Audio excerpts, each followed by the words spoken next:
And this week, my guest is a British-Brazilian television personality who was formerly known as the Human Ken doll. Born in Sao Paulo, she moved to London at the age of 18 and has been making headlines ever since, spending over £1 million, undergoing over 100 cosmetic procedures to change not her appearance, but also her gender. And now she's released a comic book about her life and her transition. I'm sure you've guessed it. You saw her in the picture. Of course it is. It's Jessica Alves. Jessica, thank you for coming in. It's lovely to see you. Thanks for having me. And you too. Now, the last time we spoke, we always talk about the topic of gender and your transition. So talk to me about now, though. What you've done is you've created a comic book about your life and about your transition to tell us things that perhaps the press and media don't talk about. Yes, so throughout the years I have always been persuaded to write a book, but I was never ready to disclose so much. And I've been working this beautiful comic book. I brought you a little copy. It's here. You can have a look into it later, where I'm detailing past experiences, growing up in Brazil and then moving to this country, and my struggles, the struggles that I had to go through to become the woman that I'm today, beyond the aesthetics and the glamorous life that people see on social media and portrayed by television. So to be the woman that I'm today, I tell you, I've been through a lot of pain, not only physically but mentally. I've been through a lot of bullying growing up because I wasn't a boy and I wasn't a girl either. So what I was, who was I? And I'm detailing everything now in this beautiful comic book. I have teamed up with Twisted Doc and Neil Gibson, and it's a beautiful story that I'm telling in this comic book. And I hope, Nana, that I'll be able to inspire people out there that are going through the same issues that I did growing up as a child, and also parents that have trans kids and they do not know how to deal with that.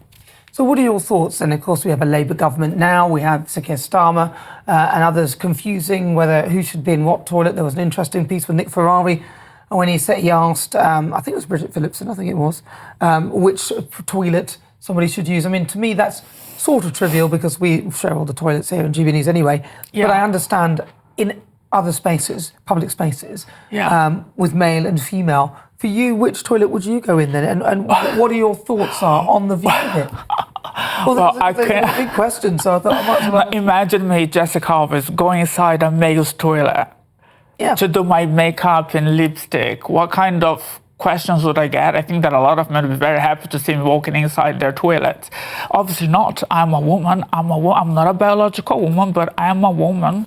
I just cannot have babies because I don't have the female organs. But I'm a woman inside out, therefore I use the female toilet. But what has been going on around, there are a lot of people, they regard themselves as being transgender when they're actually not. They don't have any psychological help, they don't have any medical help. They just wear female clothes and makeup and they call themselves female. And they're the ones using female spaces and take advantage of that. And that is what should stop and be controlled. But that's the problem, isn't it? So what do you do to stop that? I mean, the suggestion was a third extra space. How would you feel about a third extra space where, this is where if somebody is trans or any of those other things can use rather than using the female toilet? I don't think that would work, actually, because these people that those people that regard themselves as being females in their minds, they still would use the female toilets. Because it's to protect women, not from people who are genuinely trans and who have come to terms with it, but it's to protect women from people who are going to play the system. No, exactly, and those people, they just take advantage from the system, I think. And I think that we have bigger problems. We have bigger problems in this country to be concerned about. The NHS, it's a huge one that should be looking into, I think. And these people that call themselves transgender, when they're actually not, they need medical help. The medical service in this country, they don't take care of those people mentally, physically. These people, they need therapy, they need hormonal treatment, and also they need the surgery in order so their mind and body is aligned to what they think who they actually are. I mean, listen, I think most people really, in a sense, couldn't give two hoots if somebody's an adult deciding to go through all the surgery and things like that. It's up to, as an adult, you're free, it's your body, you do what you like. It's a very personal decision. It's more the children that people are concerned about when people are very young, that they could potentially be manipulated or uncertain and then go through a path that they really would rather an adult had said, look, don't do that just yet, give yourself time.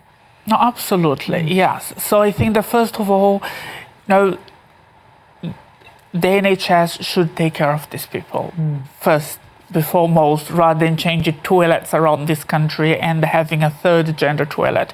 Because personally, I don't think that's going to work, really. Well, I see what you mean, that people who believe that they are that and that they're not will still use that. There'll be arguments in front of toilet. They're going to need to have security guards, because if they're going to be fighting for their rights. I'm a woman, they're going to use that. So what are they going to do, lift up their skirts? Because I have a vagina, I don't have a penis. So I'm not going to use a male toilet. Yeah, I hear that, but that's me. But there are a lot of people like myself, they call themselves transgender, who is still don't have any surgery, and they still act like a man. They just wear female clothes and they believe that they are a woman. And those are the ones causing threats to women at female space. I would feel very threatened personally going to a male's toilet. Personally, I don't like these gender neutral toilets, because I don't feel comfortable. Even at places sometimes that I go to, I'm doing my lipstick, I see a man walking in, I just leave right away, because I'm a woman and I feel very, very uncomfortable. Well, I think that is the problem, though, that you pointed out very clearly, that it is not because of people who are genuine in it, it is because of people who take advantage of it. And the problem with that is that you cannot differentiate. It's like you said, you can't lift up somebody's skirt and say, well, hang on, let's check. Absolutely. What are you going to need, like security guards at the door to check that? Like moral police? Well, that is the problem, which is why there should be, I believe, a third space, so that people who are in between or not sure where they are with it can use that space in terms of protecting both male and female. To be honest, if they're actually not sure what they are, they need medical help. This is exactly what I did. It wasn't easy. I had the support of my family. I had amazing doctors. It was a very difficult journey that I'm detailing now in this comic book. I understand this is my story. It doesn't apply to everybody, and we all have different stories and different backgrounds. And I understand actually the struggle that a lot of people that call themselves transgender, either male or female, goes through. And it's tough. It really is. And it is. What year are we now? 2024, and but it is an issue that goes around globally. Like, I live in England. I have been here in this country for more than half of my life, but often I'm in America. I'll go back to America this week, and they also have similar issues that we have here. So it is an issue that it's going around globally. Like, there is a better country to be a transgender. Every single country, they will have some kind of issue. Some countries are worse than others, as we know, but I just hope that one day we can all live in peace, that everybody can just be happy. So your Twisted Dark inspiration, this comic book, what's in there that we would sort of be surprised to see? Obviously, don't give us all the detail, but give us something that's unique to you that is in there that we would, that hasn't been said before. Yeah, because when people go through my social media, it's all about glamorous pictures. I am a woman, then I love being a woman, then I'm so blessed, really. Then I celebrate femininity every day. So, but then people just see the surface. People just see that woman looking a certain way, celebrate her femininity. But at this comic book, I'm telling about my childhood growing up in Brazil. I had a very strict father. My father died 3 years ago. And but he was a very strict father to me. So when I was being bullied at school and I would arrive at home covered in bruises, Dad would ask what actually happened.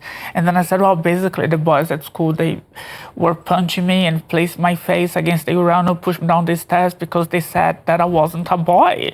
And then my dad would punish me for that, saying, I'm going to punish you so you can learn how to be a boy. So tomorrow you can go back to school and beat those boys up.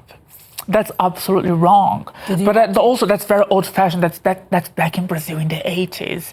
And before my dad died, obviously we had conversations about it. And in tears, he cried. And I love you, Dad. I really do. And I have forgiven you. I never I never held any grudge against my dad. At least I was very much loved by my family. I had a very good education. I was sent to one of the best schools. Have they accepted your transition and everything? Yes. So when I was halfway through my transition when my father saw me. It was very shocking for him. It was really shocking.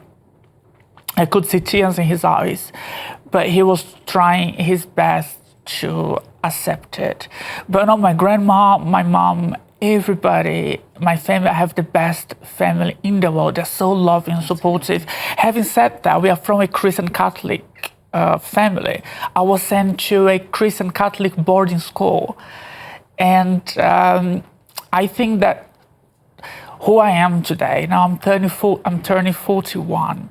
Nowadays, I'm the fruit of my imagination, everything that I have always wanted to be, with the love and support from my family and few close friends that I have. That's nice. And I think that if we have that basis in our life, we can be anything, we can be superheroes. Now it's just let's try and make this world a better place to live in peace and respect and love one another and be more empathetic as well. Now there's so much bullying still going on at schools and daily basis on social media. Now I'm a victim of social media bullying. Oh, we all are. Every day. I don't know if you go through my Instagram sometimes because you're Instagram friends, so I always check your posts. I'm not very good on Instagram, but listen, they bully everybody anyway. I don't take any notice of it anyway. But listen, Jessica, we are running out of time. What's the comic book called? Where can people get hold of it? So my comic book is called Inspiration. It is a collaboration with a Twisted Dog and Neil Gibson. There is a link online on my Instagram page and all my social medias, and you can place your order. It's a beautiful, beautiful comic book. You're also it's going to be published in 5 different languages also, because I speak 5 languages. I know I'm not from this world, okay? So I speak, English, Portuguese, Spanish, French, Italian, some German.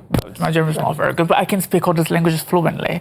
And I have a very large following. They're from around the world. So I hope that I'll be able to please everybody. Well, Jessica, it's been really good to talk to you. Thank you very much for giving us an update on your journey. That is, of course, TV personality Jessica Alves.